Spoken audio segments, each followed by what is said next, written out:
우리 하나님 은혜 가운 성도들에게 함께하기를 바랍니다. 아멘. 우리가 이 히스기야의 기도를 통해서 아수르가 유다를 포위를 했지만, 예루살렘을 포위했지만 결코 이 유다를 건드릴 수도 없이 이제 예루살렘 포위를 풀고 물러가게 됩니다.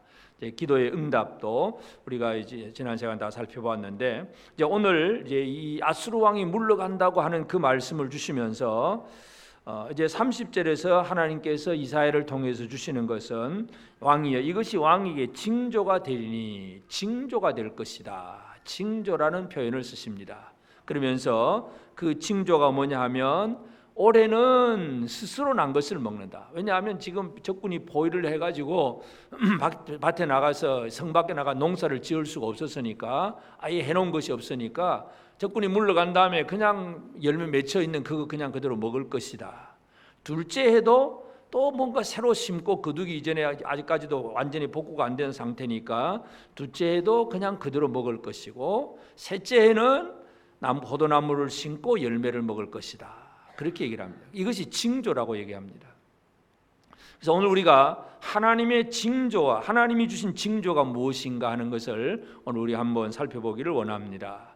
우리는 흔히 징조 그러면 물론 이제 이 징조라는 것이 아주 초자연적이고 아주 특별한 아주 센세이션을 일으키는 그런 어떤 현상들, 그것이 나타날 경우가 있습니다. 히스기야도 이제 그 뒤에 보면 이제 병들어 죽었다가 나을 때에 해 그림자가 뒤로 물러가는 그런 아주 놀라운 어떤 이적들, 징조들도 있습니다. 그런데 이제 오늘 이 37장에서 주시는 하나님의 징조는 보니까 3년에 걸쳐서 지금 말씀을 하는 거예요. 첫째 해는 그냥 먹게 될 것이고, 둘째 해도 그냥 나가서 먹게 될 것이고, 셋째 해는 포도나무 심고 이제 그 열매 먹을 것이다.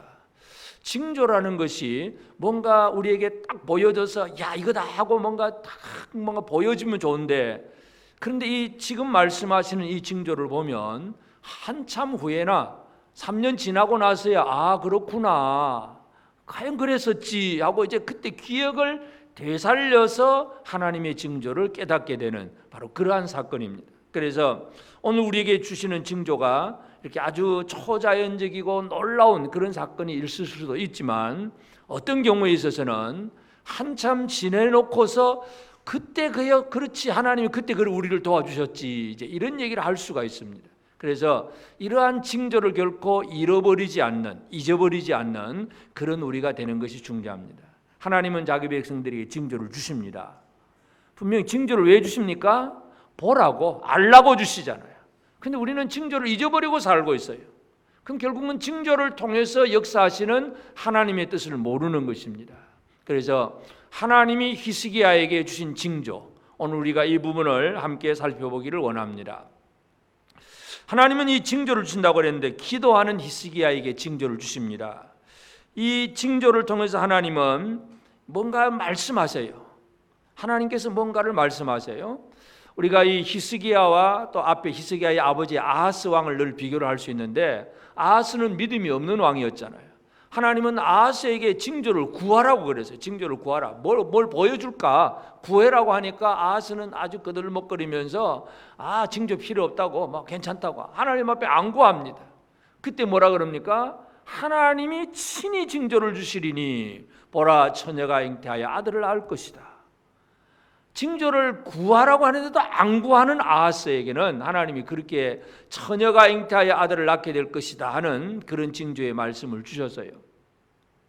근데 히스기야는 물론 그렇게 뭐 징조를 구한 것은 아니지만 하여튼 아수르가 쳐들어왔었고, 그래서 막 편지까지 보내고, 그래서 그 편지 펴놓고 하나님 앞에 기도하니까 하나님께서 주시는 징조가 이렇습니다. 하나님이 징조를 주신다고 하는 것은 하나님이 뭔가 그 백성들에게 관심이 있고 뭔가가 있기 때문에 징조를 주시는 거예요.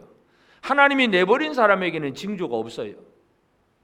예를 들어서 사울 왕과 같은 사람들은, 사울은 하나님 앞에 버림받은 사람이잖아요.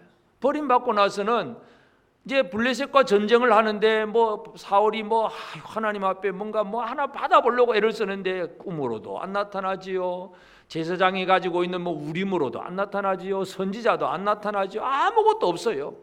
징조가 없는 사람은 참 어떻게 보면 참 불쌍한 사람이에요. 하나님 앞에 버림받은 사람이니까. 근데 이 히스기야에게 징조를 주는데 그럼 이 징조가 뭐냐 하는 것을 우리가 잘 이해할 필요가 있습니다.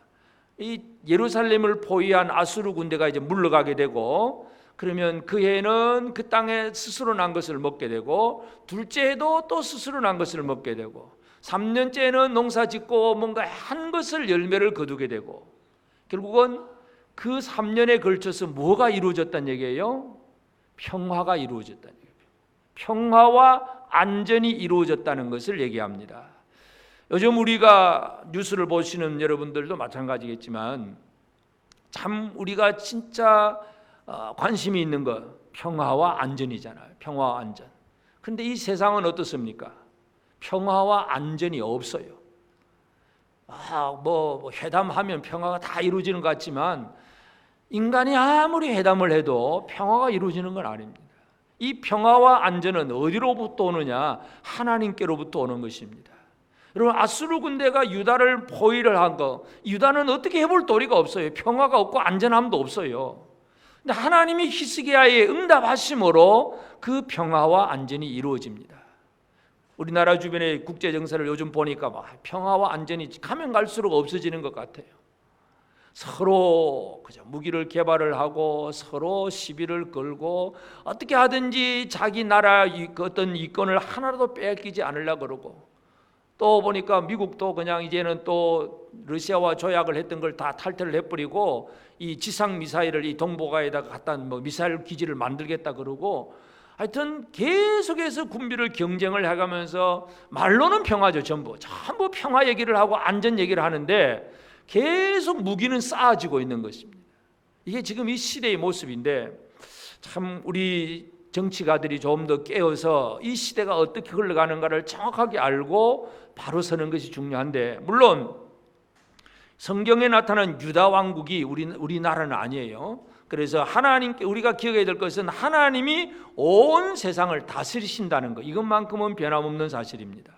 그래서 하나님께서 지금 현재 미국도, 일본도, 북한도, 러시아도, 중국도 다 움직이실 수 있는 분이 바로 하나님이시라는 것이고, 그 하나님 안에서 우리가 어떻게 살아가야 되느냐? 히스기야처럼 살아가야 됩니다.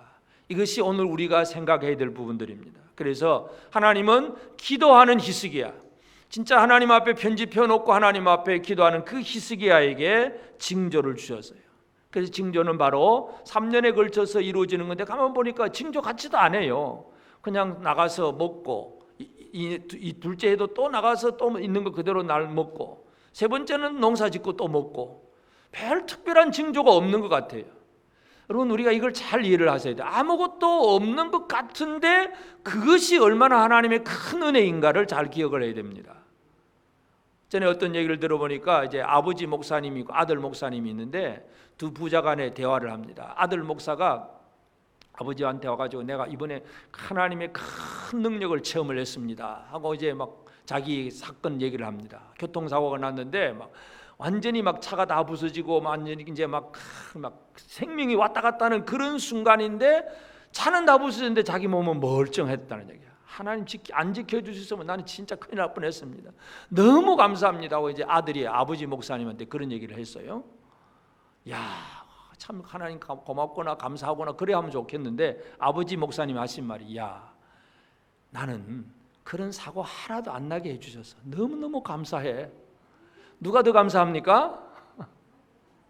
물론 사고 가운데서도 지켜주신 것도 감사하지요. 그러나 진짜 중요한 게 뭐예요? 일상의 삶 속에서 아무런 일이 일어나지 않은 그것도 얼마나 큰 징조이고 감사인데, 많은 사람들이 이 징조를 잃어버리고 있다는 얘기예요. 히스기야에게 주시는 것은 바로 이런 얘기예요. 3년 동안 그냥 나가서 먹어라, 또 2년째도 또 먹어라, 3년째 농사 짓고 먹어라, 별거 아닌 것 같아요. 근데 하나님이 특별하게 그 모든 시간들 속에 역사하신다는 사실, 우리가 이것을 이해할 필요가 있습니다. 하여튼 하나님은 히스기야에게 전쟁 없는 평화의 시대를 지금 약속하신 거예요. 그리고 왜 이렇게 징조를 주시느냐? 하나님이 징조를 주시는 목적은 특별히 하나님을 향한 그 믿음, 하나님을 향한 어떤 미래의 비전, 이것을 가지게 합니다.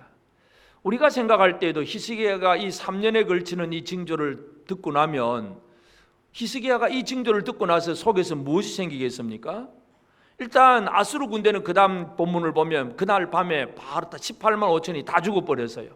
엄청난 군대 18만 5천이라고 하는 그 숫자가 시체만 남아있고 다 그저 아수르 군대가 완전히 다 무너져버린 그런 모습을 보게 됩니다. 그 아시리아 제국이 그렇게 해서 망하는 거예요.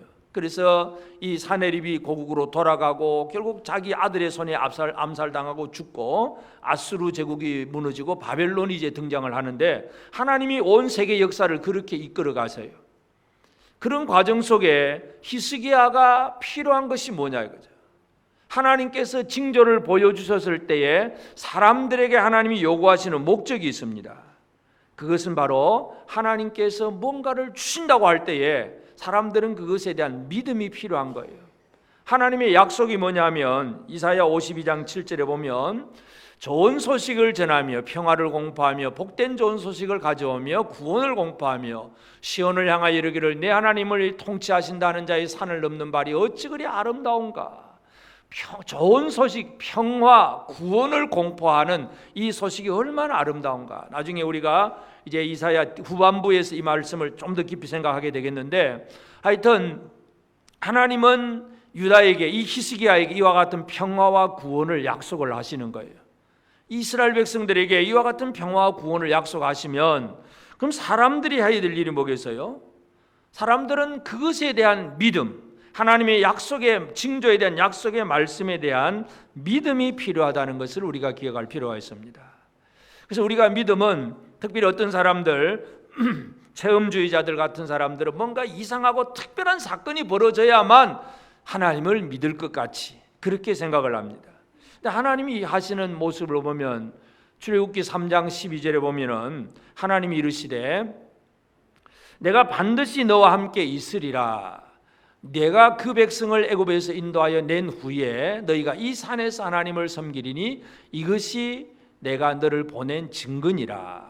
하나님이 모세를 애굽에 보내면서 하시는 말씀이에요. 반드시 너와 함께 있고 그래서 백성을 애굽에서 인도하여 내고 그러면 이 산, 이 시내 산에서 하나님을 섬기게 된다. 이것이 내가 너를 보낸 증거다.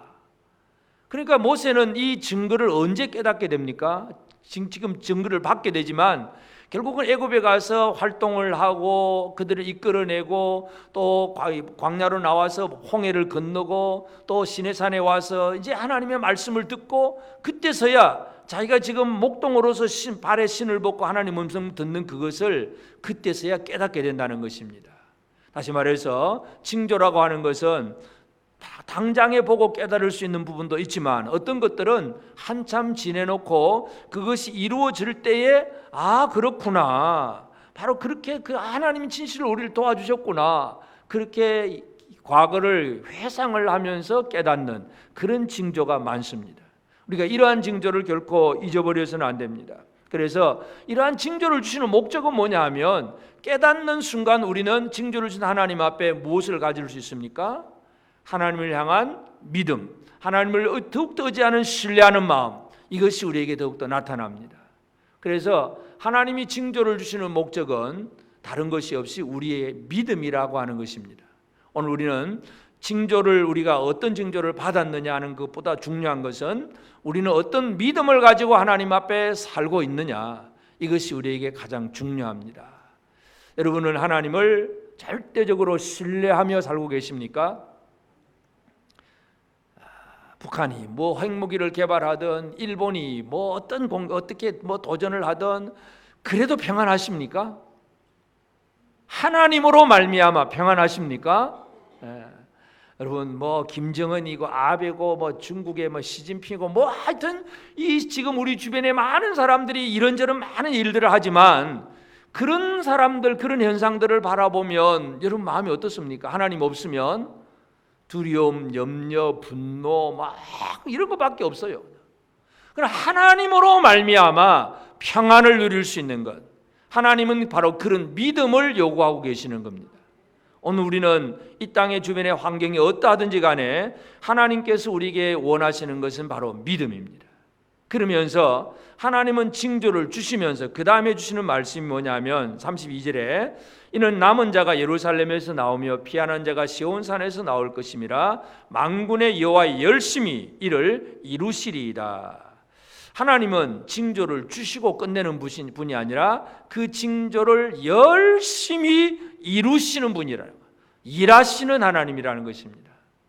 하나님은 징조만 현상만 보여주고 그 다음에 알아서 해라 이게 아니라 그 보여주신 징조가 이루어지도록, 그러니까 하나님 뭘 하시겠어요? 자, 히스기야에게 하신 일선 첫 번째는 일단 아수르 군대가 없어지게 하고, 그 다음에는 예루살렘 성 안에 있는 사람들은 나가서 마음껏 열매 맺혀 있는 거, 자연적으로 맺혀 있는 거, 농사는 짓지도 않았지만 그도 먹게 하시고, 또 1년만 먹는 것이 아니라 2년째까지 그렇게 또 먹게 하시고, 3년째 가서야 이제 포도나무 심고 뭐 한 걸 이제 먹게 하시고.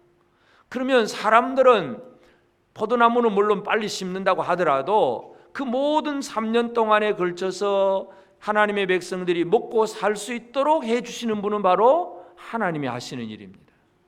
하나님은 징조만 주시는 것이 아니라 징조가 이루어지도록 열심히 일하시는 분이에요. 여호와의 열심히 이를 이루시리이다. 하나님은 보통 대충 하시는 하나님이 아니라 자기 백성들에게 은혜를 주시고 그 징조가 이루어지는 과정 속에서 열심을 내고 계신다는 것을 기억을 해야 됩니다. 우리 이사야 9장에서도 여호와의 열심을 이미 한번 살펴봤는데, 하여튼 한 아기가 태어나는 그 메시아 탄생에 대해서도 여호와의 열심히 이를 이루신다. 하나님은 열심히 해요. 자기 백성들을 구원하고 자기 백성들에게 은혜를 주시고 자기 백성들과 함께 있는 이 모든 은혜를 주시는 데 있어서 그냥 대충 하시는 하나님이 아니라 열심을 내고 계신다는 것을 기억을 해야 됩니다. 하나님은 여러분을 열심히 사랑하십니다. 여러분 하나님을 열심히 사랑하십니까? 하나님만큼 열심히 여러분 우리가 사랑할까요? 우리가? 하나님은 우리를 사랑하시기 위해서 아들까지도 주시는데 우리는 하나님 사랑해요 말은 하면서도 진짜 열심히냐 물어보면 참 대답하기가 쉽지 않지요. 하나님은 하여튼 우리가 어떻든지 간에 열심히 우리를 사랑하시고 징조를 주셨고 그 징조가 이루어지기까지 모든 일을 이루십니다. 그래서 예수님께서 하시는 말씀이 요한복음 5장 17절에 보면 예수께서 그들에게 이르시되 내 아버지께서 이제까지 일하시니 나도 일한다. 이제까지가 뭐예요? 이제까지? 예수님이 이 땅에 오셔서 그 모든 사역을 하는 그때까지도 아버지가 일한다. 요한복음 5장의 사건은 그 베데스다 목가에서 그 38년 된 병자를 고쳐주신 사건이에요.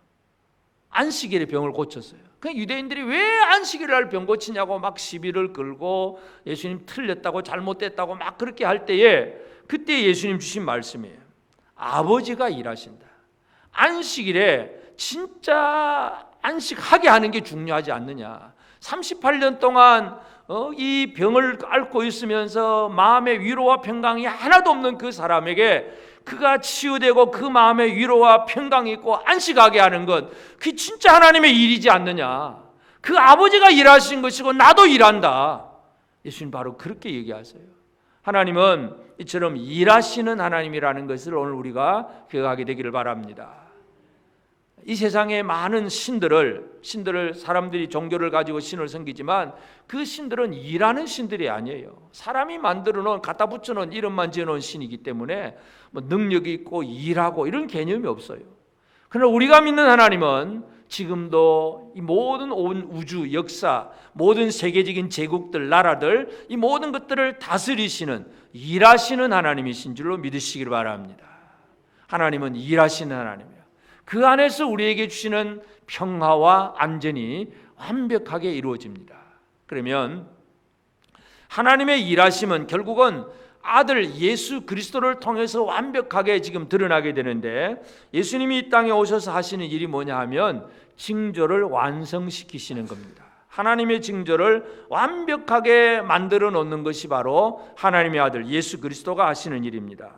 히스기야가 받은 징조는 이제 아수르 군대가 물러가고 적어도 3년 동안에는 이제 어떤 대적들이 침입이 없이 그냥 농사를 짓고 잘 먹고 살 수 있는 평화가 이루어진 것입니다. 평화와 안전, 이것이 바로 이 히스기야에게 주신 그러한 하나님의 복입니다. 하여튼 이 평화와 안전이라고 하는 것은 세상 사람들도 늘 처음부터 추구하는 것이 평화와 안전이에요. 여러분도 지금 제일 필요한 게 뭐예요? 평화와 안전이잖아요. 싸움 없고 또 어떤 대적으로 적군으로부터 침입을 막아내고 또는 아니면 뭐 어떤 이 건강 문제로 질병이 침입하지 못하게 하고 가난함이 내 속에 들어오지 못하게 하고 내가 그냥 안전하고 평화롭게 살겠다. 이게 모든 사람들이 가지고 있는 소망이기도 해요. 하나님 앞에 가인이 내어 쫓겼어요. 아벨 죽인 다음에 쫓긴 다음에 가인이 내어 쫓긴 다음에 제일 먼저 한 일이 뭐겠어요? 성을 쌓는 일이었어요.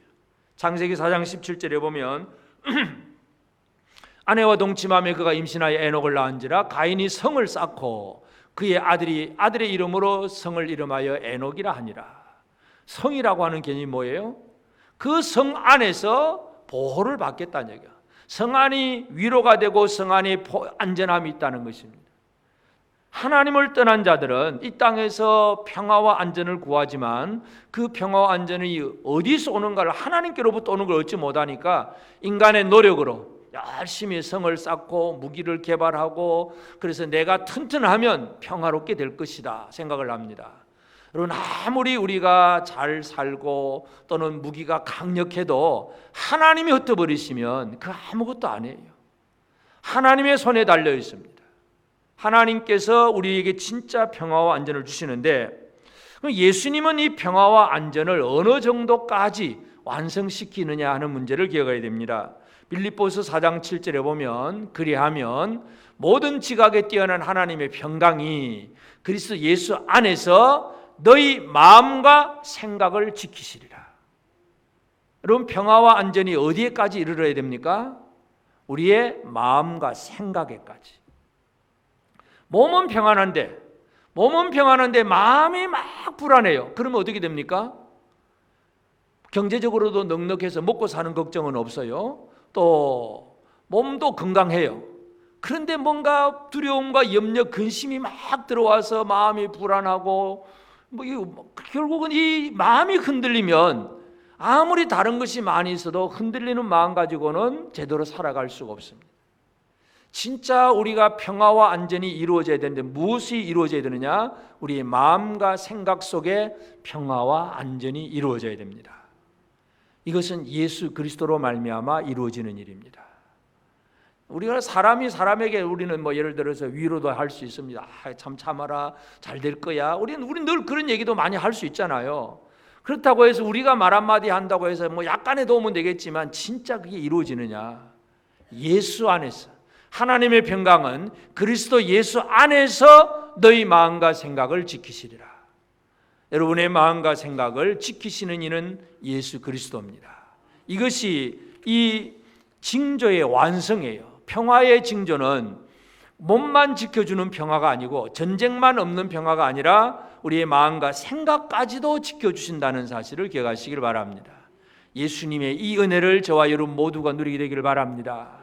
마음과 생각까지도 예수 그리스도로 말미암아 주시는 이 은혜를 꼭 누리게 되기를 바랍니다. 평안하십니까? 여러분의 마음속에 샬롬, 진정한 평화가 이루어지기를 바랍니다. 옆 사람에게 일단 샬롬 인사를 한번 나눕시다. 샬롬. 샬롬은 평화예요. 하나님의 평화예요. 하나님의 평화. 하나님의 평화는 하나님과의 관계가 온전할 때 이루어지는 평화예요. 관계가 틀어지면 하나님이 선악을 알게 하는 실과를 아담이 먹었잖아요. 그래서 하나님이 아담아 하고 부르니까 관계가 틀어진 다음에 아담은 어떻게 됩니까? 아담아 부르는데 아담은 어디가 있어요? 숨어버립니다. 관계가 틀어지면 하나님 앞에 나설 수가 없어요. 하나님이 아담아 여기 있어요. 이게 뭔가 이 관계가 아무 문제가 없어야 뭔가 이 대답이 되는데 오늘 우리는 이 진정한 샬롬, 마음과 생각을 지켜주시는 평화는 예수 그리스도 안에서 이루어진다는 것을 기억을 해야 됩니다. 또 예수님은 이 땅에 오셔서 3년 반의 사역을 하셨는데 그 모든 예수님의 사역 전체를 놓고 보면 예수님의 사역의 목적이 뭐냐 하면 결국은 믿으라는 거예요. 믿음에 대해서 계속 강조를 합니다. 어떤 표적을 보여주시고 놀라운 일들, 귀신을 쫓아내고 병자를 고치고 물이 풍랑이 잔잔하게 되기도 하고 막 여러 가지 많은 표적과 기사를 보여주시지만 그 표적과 기사는 자랑거리가 아니라 목적이 있습니다. 목적이 뭐예요? 믿음입니다. 그 제자들에게 늘 강조하는 거, 어찌하여 믿음이 없느냐? 왜 이렇게 풍랑 속에 두려워하느냐? 어째 믿음이 없느냐? 이 믿음이 작은 자들아. 계속해서 예수님 그 얘기를 하세요. 또 백부장의 믿음을 보시고, 야, 이스라엘 중에 이만한 믿음을 만나보지를 못했다. 그 수로보내기 여인의 가나안 여인의도 믿음도 그렇게 또 칭찬하잖아요. 예수님이 이 세상에 가장 많이 강조한 것은 바로 믿음이에요. 그런데 바리새인들은 믿음보다도 뭘 요구합니까? 표적만 보려고 그래요. 징조만 보려고 그런다는 얘기예요.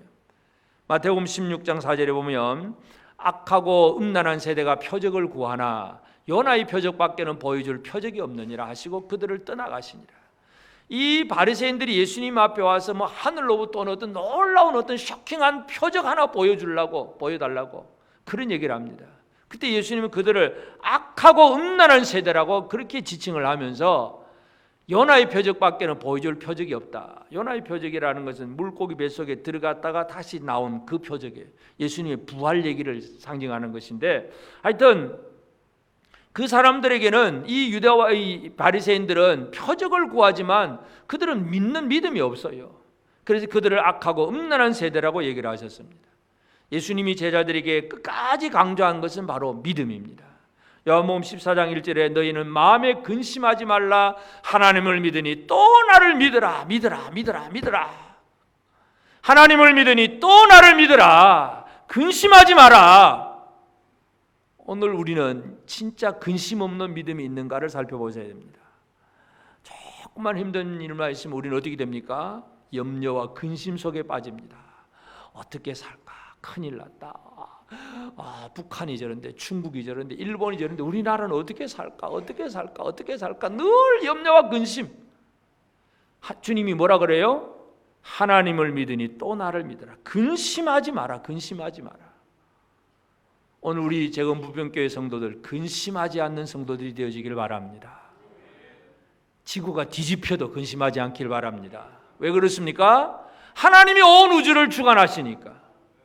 내가 믿는 하나님을 신뢰하는, 예수 그리스도를 신뢰하는 믿음, 이것이 하나님이 원하시는 거예요. 징조를 왜 주십니까? 믿음 때문에 주시는 거예요. 징조가 이상하게 한번 이렇게 보여주려고 그냥 놀라운 어떤 관광시켜 주려고 하는 게 아니라 우리의 믿음을 끄집어내기 위해서 표적과 기사가 이루어지게 하고 징조를 주시는 것입니다. 주님 앞에 믿음을 고백하는 우리가 되기를 바랍니다. 여호와의 열심히 모든 걸 이루신다 그래서요. 그러니까 예수님, 아까 우리가 요한복음 5장에서 읽었지만 아버지께서 이제까지 일하시니 나도 일한다고 그러셨잖아요. 그 예수님이 하신 일도 마찬가지예요. 예수님은 그 하나님께서 징조를 이루는 과정 속에서 하나님의 도구, 하나님 앞에 쓰임 받는 도구로서 열심히 일하셨어요. 사람이 되신 예수님은 하나님의 일을 이루시는 분입니다. 요한복음 14장 10절에 보면 나는 아버지 안에 거하고 아버지는 내 안에 계신 것을 네가 믿지 아니하느냐. 내가 너에게 이르는 말은 스스로 하는 것이 아니라 아버지께서 내 안에 계셔서 그의 일을 하시는 것이다. 아버지가 내 안에 계셔서 그의 일을 하는 것이고, 예수님은 뭐예요? 겉으로 드러난 인간의 몸을 입으신, 외형 사람이 알아볼 수 있는 사람의 모습을 입으신 하나님으로서 일하시는 거예요. 그러니까 열심은 아버지께 있고 그 열심을 이루시는 일은 아들이 이루시는 거예요. 예수님도 이 하나님의 징조를 이루는 그 일에 열심을 내셨습니다. 그래서 이 유다 족속 중에 남은 자들이 뿌리를 받고 열매를 맺으리라 하는 이 약속들, 이 징조들은 하나님께서 이루십니다. 그래서 예수 그리스도가 아니면 이 하나님의 평화와 안전은 이루어지지 않습니다. 우리를 위해서 열심히 일하시는 주님이 있다는 사실 때문에 우리는 감사하고 기뻐해야 합니다. 우리는 우리가 열심히 하는 것 같아, 나만 열심히 하는 것 같고 하나님은 아무것도 안 하시는 것 같아 보일 그런 때가 있습니다. 이건 뭐예요? 하나님의 징조를 모르는 거죠. 하나님의 징조는 특별하고 놀라운 사건, 초자연적인 사건, 그것만이 징조가 아니에요. 첫째 해는 그냥 딱 열린 열매 그대로 먹을 것이다. 둘째 해도 나무에 나가 그냥 그대로 먹을 것이다. 아무 일도 벌어진 것 같지 않아요. 배고파 나가서 먹었으니까. 셋째 해는 그럼 농사 지어야지 하고 포도나무 심고 또 그냥 열매 먹습니다. 특별한 사건이 아니에요. 그런데 하나님이 그것을 징조라고 얘기하세요. 이 징조를 제대로 알고 이 징조가 이루어지는 모든 그 이면에 하나님께서 역사하셨다는 것, 하나님의 손길을 깨닫는 것이 가장 중요한 일입니다. 여러분이 지금 이 자리에 존재하고 있는 이 순간 여러분이 노력한 것이 아니라 하나님께서 역사하셔서 우리가 이 자리에 있다는 거예요. 이 하나님께서 인도하시고 도우시고 함께 하셨다는 사실을 꼭 기억하시기를 바랍니다. 하나님의 징조는 히스기야에게만 주신 것이 아니라 오늘 저와 여러분에게도 주신 징조가 있습니다. 그래서 우리는 일상의 삶 속에서 나타난 하나님의 징조를 깨닫는 것, 이것이 우리에게 첫 번째로 생각해야 될 문제입니다. 초자연적인 사건은 그 누구나 다 알아차릴 수가 있습니다. 해 그림자가 뒤로 물러간다든지, 갑자기 마른 하늘에 벼락이 막 뜬다든지, 또 예수님이 잔잔해 하니까 풍랑과 바다가 갑자기 잔잔해진다든지, 뭔가 이런 초자연적인 사건은 그냥 모든 사람들이 야 너무 놀랍다고 박수를 칠 수 있습니다. 그건 발견하지 말래도 다 알 수 있는 얘기니까. 그런데 하나님이 우리와 함께 하시는, 하나님이 우리에게 역사하시는 일상적인 삶 속에서 역사하시는 하나님의 징조는 진짜 주의 깊게 생각하지 아니하고 믿음으로 바라보지 아니하면 깨달을 수가 없습니다. 하나님의 징조는 제대로 깨달을 수 있어야 돼요. 이사야 43장 2절에도 보면 네가 물 가운데로 지날 때에 내가 너와 함께 할 것이라, 강을 건널 때에 물이 너를 침몰하지 못할 것이며 내가 불 가운데로 지날 때에 타지도 아니할 것이요 불꽃이 너를 사르지도 못하리니. 물 가운데, 불 가운데, 물과 불이라고 하는 것은 이 사람들이 살아가는 삶에 있어서 만나는 여러 가지 어려운 환경들이에요. 하나님의 백성들이 이 땅에 살 때에 물과 불의 어려운 환경을 겪게 됩니다. 그런데 문제는 뭡니까? 물과 불을 없애버리면 좋겠는데, 아예 물이 없애버리면 물과 불의 어려운 일이 없으면 좋겠는데, 그런데 가운데 지날 때 내가 너와 함께 할 것이다. 하나님이 함께 해주신다는 이 약속을 해주십니다. 그렇기 때문에 우리의 삶에 어려운 환경은 바뀌지 않고 그대로 있을 수 있습니다. 우리가 살아가는데 실수도 하고 실패도 하고 질병도 있고 가난도 있고 많은 어려운 문제들이 있어서 이것이 우리의 물이 되기도 하고 불이 되기도 합니다. 그런데 그러한 일상의 삶 속에서 하나님이 우리와 늘 함께하고 계신다는 것, 이것을 깨닫는 것이 오늘 우리에게 제일 중요한 일입니다. 그래서 우리가 하나님은 내게 있는 이 어려운 문제들을 해결해 주시면 좋겠는데 해결은 안 하고 그냥 물이에요. 불은 불이고 물을 통과하고 불을 통과한다는 것은 쉬운 일은 아닙니다. 그럼에도 불구하고 하나님은 함께 해주세요. 여러분이 살고 있는 지금 현재의 모든 일상생활 속에서 하나님께서 여러분과 함께하고 계신다는 사실을 깊이 깨닫게 되기를 바랍니다. 하나님은 여러분과 함께 하십니다. 옆 사람에게 얘기해 드립니다. 하나님은 당신과 지금도 함께 계셨어요. 옛날에도 함께 하셨고 지금도 함께 하시고 앞으로도 함께 하실 것입니다. 이 하나님이 함께 하시는 은혜를 깨달아 아는 것, 이것이 우리에게 너무나 귀한 거예요. 히스기야에게 하나님이 원하신 것이 이것입니다. 깨달으면 그 다음이 뭐예요? 바로 믿음이 나오는 것입니다. 그래서 징조를 주신 하나님께서 원하시는 이 믿음을 가지는 것이 우리에게 중요합니다. 우리가 믿음을 가질 때에 중요한 것은 기록된 말씀을 통해서 믿음을 가지는 것이 가장 기본적인 겁니다. 징조가 있든지 없든지 간에 기록된 말씀을 통해서 하나님 이렇게 말씀하셨구나 하고 말씀을 통해서 믿는 것, 이거 가장 기본이에요. 그런데 어떤 경우에 있어서는 이 말씀을 읽고도 믿지 않는 자들 특별한 방법으로 믿음을 가지게 하시는 것, 하나님의 특별한 방법이죠. 징조를 통해서 예를 들어서 사도 바울이 사울이 예수를 믿으려고 하면 어떻게 되겠습니까? 지금 예수 믿는 자들을 핍박하러 다니는 사울에게 누가 전도를 하겠습니까? 누가 전도를 하겠어요? 핍박하는 핍박자 사울에게 가기만 하면 잡혀 죽는데 지난 주간에 우리 부목사님 한윤교 목사님 이제 그 차 타고 답사를 가면서 자기 간증을 좀 들었어요. 자신의 간증. 본인이 해야 되는데 간단하게 얘기하면 군대에서 자기에게 전도하는 그 밑에 부하가 한 사람이 이 한영민 목사님 중사 출신이고 밑에 이제 하나 있는데 계속 예수 믿으라는데 6개월 동안 때려 팼다는 거야. 예수 믿으라고 또 때리고 믿으라고 또 때리고 6개월 동안 때려. 대단한 사람. 그런데 맞으면서도 그렇게 전도를 했네. 결국은 목사가 됐잖아요. 그 얘기 들어보면 그분도 참 대단한 사람이다. 그렇게 상사한테 매 맞아가면서 전도한다는 거 대단하다. 그런데 뭐 한 목사는 그냥 뭐 매 정도 때리고 말겠지만 여러분 사울을 전도하러 가면요, 사울이 지금 예수 믿는 사람 잡아 죽이러 다니는데 죽습니다. 매 맞는 정도가 아니에요. 특별한 사건이 없으면 이런 사람들은 특별한 징조가 없으면 믿음을 가질 수가 없어요. 그래서 예수님께서 직접 사울을 부르시잖아요. 한 목사도 막 교통사고 나고 막 이런 사건들을 통해서 결국 이제 예수를 믿게 되는데, 하여튼 말씀만 가지고 안 되는 사람들은 하나님은 징조를 통해서 일하시기도 해요. 근데 기본은 말씀인데, 하여튼 하나님이 우리에게 원하시는 것, 예수님이 우리에게 원하시는 것은 바로 믿음입니다. 요한복음 14장 11절에 내가 아버지 안에 거하고 아버지께서 내 안에 계심을 믿으라. 그렇지 못하겠거든 행하는 그 일로 말미암아 나를 믿으라. 내 안에 아버지가 내 안에 거하시고 내가 아버지 안에 이거 믿어라. 그게 안 믿어지면 내가 행하는 그 일, 예수님이 보여준 징조, 표적과 기사, 그것으로 말미암아 나를 믿어라. 주님이 제일 강조하는 게 뭐예요? 믿어라, 믿어라.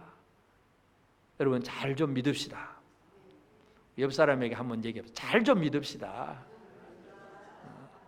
예수님이 우리에게 가장 강조하는 게 뭐예요? 믿음이 믿음. 믿으라, 믿으라. 하나님이 주신 징조는 우리의 믿음 때문에 주신 거예요. 그리고 하나님을 향한 이제 절대적인 믿음을 가지고 그 다음에 우리가 할 일은, 하나님은 징조를 이루는 열심을 가지고 일하시는 하나님이시잖아요. 하나님이 열심을 가지고 일하셨을 때 아들은 그 아버지가 자기 안에 계시고 자기도 아버지 안에 계시면서 일하신다고 그랬는데, 오늘 우리는 어떤 사람이 되어야 되냐 하면 로마서 6장 13절에 보면 또한 너희 지체를 불의의 무기로 죄에게 내주지 말고 오직 너희 자신을 죽은 자 가운데서 다시 살아난 자 같이 하나님께 드리며 너희 지체를 의의 무기로 하나님께 드리라. 우리의 지체를 의의 무기로 하나님께 드리라. 그러면 우리는 뭐가 되는 거예요? 하나님의 손에 붙잡힌 의의 무기. 의의 무기는 뭐예요? 의를 이루는 무기. 하나님이 옳다고 여기시는, 하나님이 어렵다고 여기시는 그 일을 이룰 수 있는 삶이 되는 것, 그 하나님의 뜻을 이루는 도구가 되는 것, 이것이 여호와의 열심에 참여하는 사람입니다. 하나님의 손에 들린 의의 무기가 되어지길 바랍니다. 우리는 내 힘으로 열심히 해가지고 뭔가 이루려고 애를 쓰면 그건 늘 실패 생활이에요. 인간은 아무리 자기를 위해서 평화와 안전을 위해서 노력을 하지만 그건 가인이 에녹성 쌓기 마찬가지예요. 진정한 평화와 안전은 하나님의 손에 붙잡혀 있을 때의 진정한 평화와 안전입니다. 여러분 하나님의 손에 붙들려 있다고 생각하십니까? 붙들려 있다는 것은 너희 지체를 드리라. 하나님께 드리는 삶을 통해서 하나님의 손에 붙들리게 됩니다. 하나님 나를 들어 사용하시옵소서. 하나님 내 마음과 내 생각 전체를, 내 인격을 들어 사용하시옵소서. 우리 자신을 하나님 앞에 드릴 때에 우리는 열심히 일하시는 하나님의 손에 붙들린 의의 무기가 되고 이 땅에서 하나님의 의를 이루는 그런 삶을 살아갈 수 있습니다. 하나님은 히스기야 왕에게 이 징조를 주셨습니다. 근데 이 징조는 가만 놓고 보면 이렇게 아수르 왕이 물러가고 3년 동안 이렇게 잘 평화롭게 산다는 얘기는 그 당시에 한참 후에 이루어질 일이고, 결국 이것은 이 마지막 시대 예수 그리스도를 통해서 이루어지는 진정한 이 교회를 통해서 이루어지는 평화와 안전, 이것에 대한 약속이기도 합니다. 하나님은 이 일을 이루십니다. 사람들은 자기 평화를 위해서, 우리가 잘 먹고 우리가 잘 살기 위해서 남이 어떻게 되었든지 말고 그냥 공격하고 서로 시비하고 싸우고, 이게 한 개인도 그렇고 국가 간에도 그렇고 지금 모두가 그렇잖아요. 진짜 평화는 하나님이 원하시는 것인데 그 평화와 안전은 예수 그리스도를 통해서 이루어집니다. 그러므로 우리의 평화는 어디 가서 누릴 수 있습니까? 하나님의 손에 붙들려 있을 때에, 하나님 손에 붙들려 있고 하나님 안에 있을 때에 우리가 진정한 평화와 안전을 얻을 수가 있습니다. 예수님은 우리의 마음과 생각까지도 지켜주시는 분이십니다. 여러분 속에 염려와 근심이 있거든 그것이 죄악임을 기억하시길 바랍니다. 내가 아직도 주님을 신뢰를 못하고 있구나, 내가 아직도 하나님을 제대로 의지하지 못하고 늘 염려하는구나, 그러한 것들을 회개하시고 우리는 진짜 평화와 안전을 이루시는 예수님을 절대적으로 신뢰하면서 하나님의 손에 들린 의의 무기가 되어서 이 땅에서 진짜 하나님이 원하시는 평화와 안전을 이루는 일에 쓰임받는 우리 교회, 우리 온 성도들 모두가 꼭 되어지기를 바랍니다. 아멘.